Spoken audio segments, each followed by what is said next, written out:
Salam, saudara-saudara yang terkasih di dalam Tuhan. Saya terus berharap saudara-saudara yang sedang menonton video ini dalam keadaan sehat dan sukacita selalu dalam naungan kasih dan pemeliharaan Tuhan kita Yesus Kristus. Firman Tuhan yang menyapa kita hari ini terambil dari Injil Yohanes pasal 6 ayat 53. Firman Tuhan berkata, "Maka kata Yesus kepada mereka, Aku berkata kepadamu, sesungguhnya jikalau kamu tidak makan daging anak manusia dan minum darahnya, kamu tidak mempunyai hidup di dalam dirimu." Dalam bahasa Nias firman Tuhan berkata, "Baimanekara Yesu, sinundruhuni wa egu kami, nalemi ane sinononiha, nalemi badun ronia, balefa auri kami badademi." Saudara-saudara yang terkasih di dalam Tuhan, dari sejumlah makanan di dunia ini, tidak ada sejenis makanan yang menyebabkan pemakannya tidak merasakan lapar lagi. Demikian juga minuman di dunia ini.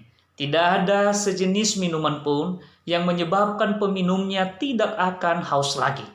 Melainkan orang yang makan akan terus menjadi lapar, dan orang yang minum akan terus menjadi haus, dan demikian seterusnya.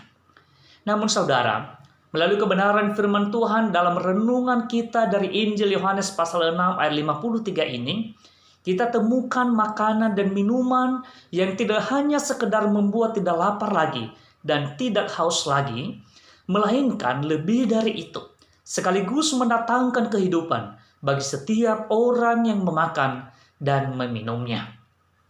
Makanan yang mendatangkan kehidupan adalah daging anak manusia atau tubuh Yesus Kristus, dan minuman yang mendatangkan kehidupan adalah darah anak manusia atau darah Yesus Kristus.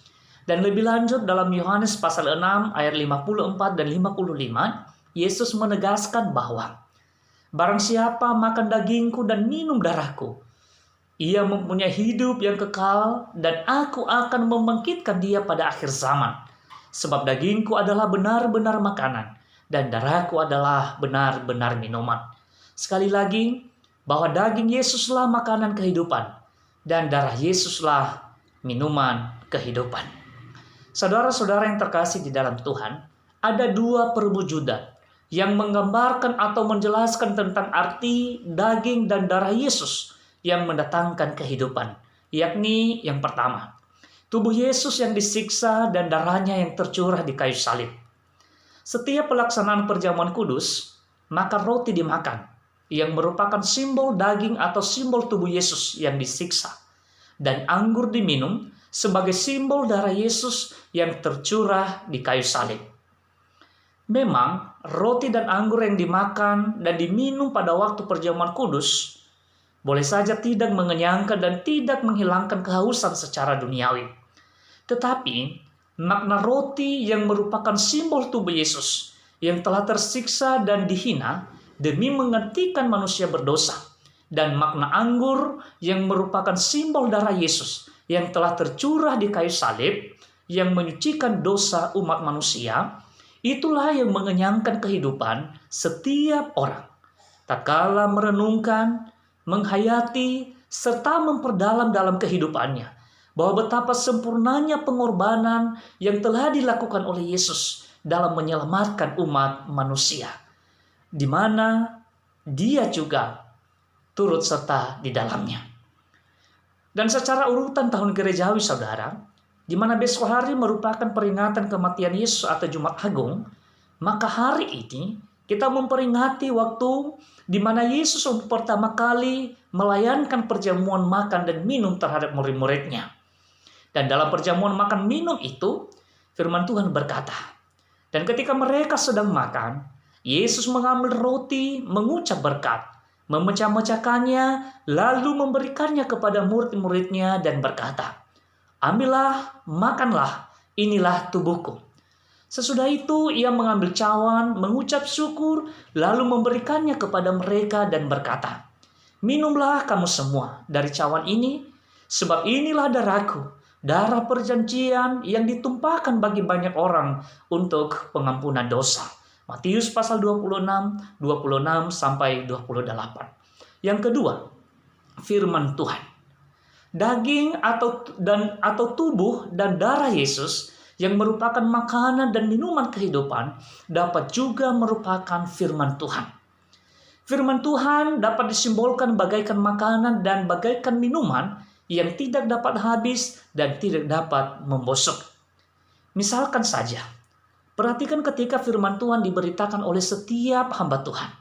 Sekalipun firman Tuhan itu berasal dari teks dan nats yang sama, namun betapa kaya pengertian dan pendalaman yang dihasilkan dan mengenyangkan setiap orang yang mendengar. Dan pemaknaan firman Tuhan itu tidak pernah habis dan tidak pernah pudar, melainkan akan selalu baru dan segar, dan demikian sepanjang masa. Cara memakan dan meminum firman Tuhan terjadi ketika di setiap pemberitaan firman Tuhan, maka didengar dan dihayati, serta diaplikasikan dalam kehidupan sehari-hari. Dan setiap orang yang mendengar, menghayati, dan mengaplikasikan firman itu dalam kehidupan sehari-hari, dia bagaikan orang yang telah makan sampai kenyang dan minum sampai tidak haus lagi. Saudara-saudara yang terkasih di dalam Tuhan, sekalipun makanan di dunia ini mengenyangkan dan minuman di dunia ini menghilangkan kehausan sementara, namun semua orang yang memakan dan meminumnya pasti akan mati juga. Bahkan orang Israel yang telah makan mana, makanan yang berasal dari sorga sekalipun, mereka pun telah mati. Bandingkan Yohanes pasal 6 ayat 49. Oleh karena itu saudara, marilah kita makan makanan yang sesungguhnya dan minum minuman yang sesungguhnya yang diberikan oleh Yesus. Sebab setiap orang yang memakan dan meminumnya akan mempunyai hidup dalam dirinya. Imanilah bahwa bagi kita lah tertunjuk penebusan yang dilakukan oleh Yesus dengan penuh pengorbanan, di mana tubuhnya disiksa dan darahnya tercurah, serta senantiasa suka mendengar firman Tuhan dan menghayati serta mengaplikasikan dalam kehidupan sehari-hari. Sebab tubuh Yesus yang telah tersiksa dan darahnya yang telah tercurah serta firman Tuhan merupakan makanan dan minuman yang mendatangkan hidup bagi setiap orang yang memakan dan meminumnya. Dan perlu diketahui saudara, bahwa jika tidak makan tubuh Yesus dan kalau tidak minum darahnya, maka tidak mempunyai hidup dalam dirinya. Sebagaimana firman Tuhan yang berkata, maka kata Yesus kepada mereka, aku berkata kepadamu, sesungguhnya jikalau kamu tidak makan daging anak manusia dan minum darahnya, kamu tidak mempunyai hidup di dalam dirimu. Baik manehara Yesu, sinuhun ruhun iwa egu kami, nalemi anesinononiha, nalemi bahadun ronia, balefa auri kami, bade demi. Yohanes pasal 6 ayat 53. Selamat mengonsumsi makanan dan minuman kehidupan, dan selamat beraktivitas bersama Tuhan sepanjang hari ini. Demikian firman Tuhan yang menyapa kita hari ini saudara. Dan kiranya Roh Kudus yang terus membimbing dan mengarahkan kehidupan setiap kita. Tuhan Yesus memberkati. Saudara, saya Pendeta Agustiar Laia. Ikuti juga tayangan kami yang lain pada channel YouTube atau Facebook Agustiar Laia.